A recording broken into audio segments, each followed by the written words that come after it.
મારા મોબાઈલમાં ફોટા સારા નથી આવતા. મારે હવે શું કરવું? મેં બધી એપ્લિકેશન ડાઉનલોડ કરી લીધી. શું થયું બાપુ? હું બાબુભાઈ આમાં ફોટા જ નથી સારા પડતા. મારો મોબાઈલ કયો લો એ જ નથી ખબર પડતી. આમાં પારો ફોટા.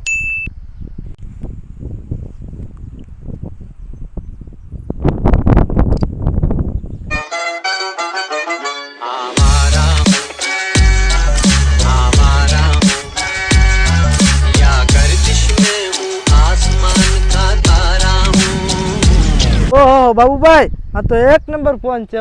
આ કયો ફોન છે? બાપુ આ ઓપ્પોએ હમણાં હાલમાં જ ન્યૂ મોડલ લોન્ચ કર્યું. આનું ફ્રી બુકિંગ ચાલુ છે. ઓપ્પો રેનો 14 પ્રો ને ખાલી 40 બંનેના કલર જોવો. એક નંબર છે. ફોટામાં ઘટે કાંઈ? નહીં, કાંઈ ન ઘટે.